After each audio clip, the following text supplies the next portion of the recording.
You guys ready for some heavy benching? This workout will really challenge you. So I just completed a 2-week deload and this was my second session back. Gotta say, I'm feeling absolutely amazing. Strength is where it should be and recovery is no longer an issue. Whereas before I did this, I was sore all the time and had extremely low energy. So I was truly overreached. This was necessary. But now we're back on track. So today we're maxing out on the Slingshot bench press. It's the original one that I had from years ago.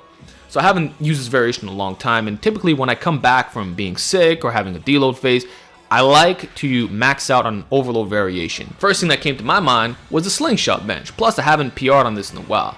So right here you saw 425. That's already a lifetime number for me. I've done this before, my ass completely off the bench, so I'm happy with that. Yo, that was a lifetime PR for me and it moved super easily. So now I'm debating, should I go heavier or move on to the back off work? But that wasn't enough. You see me do far more intense lifts before. So I figured, you know what? Let's add another 10 pounds. I'll leave it at that. And as you can see, this is 435 pounds. I'll let the lift do the speaking.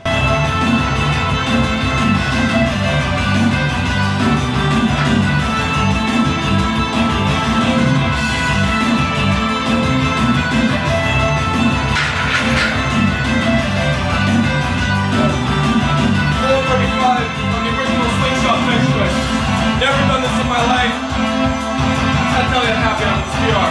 Closing on the tails of some rolling of music in the background. Brings back memories, what can I say? Now it's time for some back off. We're going to use the close grip. This way we get more out of this weight. And we're going to start with 255, take it from there. Set to 10, by the way. Now that was a beautiful 1 rep max. I would even say I'm good for 440, which is 200 kilograms. Man, I can't believe I've gone this far over the years. If you would have told me that I would hit this level of strength in 2017, I would have thought you were crazy. But look, consistency is key. Yeah, it's hard, it's painful, it's long, but eventually you will reap what you sow. And that's pretty much what you've been seeing as I've been documenting all the gains. And it's going to keep coming. I feel like I'm that much closer to hitting my ultimate objective right around the corner. I would say maybe by late May, June, I'm going to start peaking for this thing.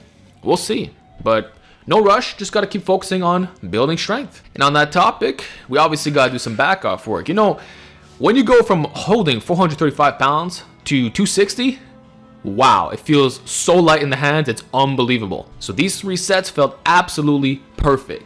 And I'd say my technique was better since the Slingshot reinforced that at the start. Now for the weight, I know that my close grip bench is typically 25 to 30 pounds weaker than my regular grip. So you see me do 285 for 3x10. So I thought to myself, you know what? 255, 260 should be satisfactory. And I was pretty correct. Though next time I'm probably going to do 265. I'm also going to do more close grip work in general since those heavier loads tend to be more stressful on recovery. Like if I can do 275 for 3x10 on the close grip as well as the Swiss bar pressing, I think my bench is going to be in a serious position. And we're already closing in. Anyway, overhead press. Did 3 sets of 10 with 140. Really happy with this. I remember when 125 was challenging or even hitting a plate. The fact that I was repping this out, no problem, is another great sign. And for those who are asking, hey, weren't you going to do some incline pressing? I messed with it for a little bit, but honestly, I feel like the OHB does more for me. Maybe because I'm so much weaker proportionally, it gives me better carryover. If you look at the sum of all my lifts, it's so clear that shoulders are a lagging area, strength-wise. Like, even when you plug in the percentages, there's something seriously wrong with my overhead press.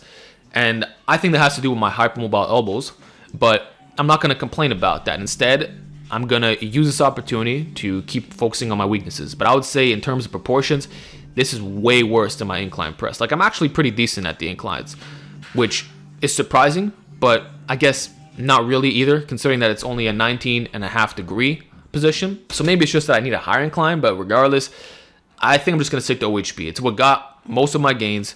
And if I feel like I'm stalling, then I'll just add in chains, a Swiss bar, pins, or I'll throw in some inclines once a blue moon. But I found pure vertical pressing is better, but for you it can be the complete opposite. Anyway, the tricep isolation work is going well. This is 70 pounds. When I first bought this cable thing, I was using, I think, 50 pounds. So the gains are coming along. And my triceps definitely hypertrophy. They're actually 17 inches with a pump, confirmed.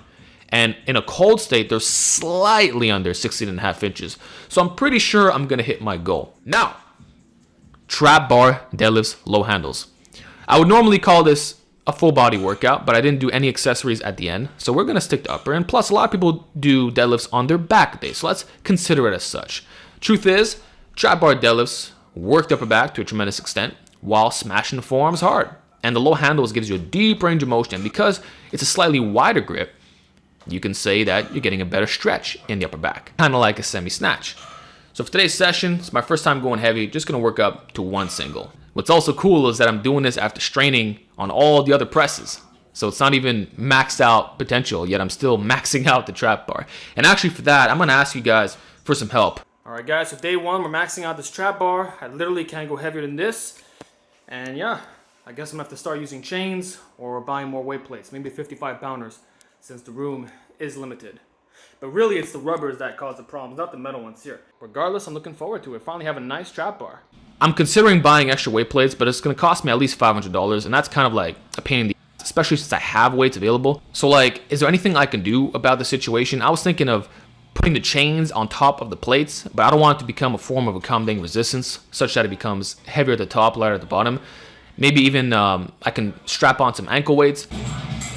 Yo, look what just arrived! Finally, after months of waiting for this thing. Lower body workouts are about to get super serious. But the most convenient thing would be extending the length of the sleeves. Like, I know there are Olympic adapters when you talk about those standard bars, but is there anything that I could use to make this longer? Like even a DIY setup. If you got any recommendations, please let me know. Because I don't want to just do deficit pulls or have to rig up these ghetto setups. Like technically I can attempt that, and I probably will for a little bit, but I want to do 600 pounds with the low handles properly, you know? And I truly believe I can do this, maybe even soon, because the strength is not really a problem, as you saw with that easy pull. And I'm not going to do high reps either. I prefer doing that for good mornings. Maybe occasionally I'll throw it in, but not every week, and I want to max out, obviously. Anyway, pull-ups, 3 sets of 5. I was kind of trashed by this part of the workout, so normally I would do a 5x5, but I did 3 sets instead, and they all moved extremely well. I made a lot of videos talking about the benefits of pull-ups, and I'm trying to get 185 pounds this year. Gotta say, my lats were destroyed after doing those sets, especially since I haven't incorporated that grip in a while. Like today I have serious DOMs, but it's all good. And yeah, we finish off the workout with reverse curls. I feel like these complement JM pressing quite nicely, so give them a shot if that exercise gives you a little bit of discomfort. That's all there is to it. A simple, intense workout complete. There you have it, guys. Another workout complete. This one was extremely intense and full of PRs. Hope you enjoyed it, and please give it a shot yourself. With that said, I'll see you all in the next training video.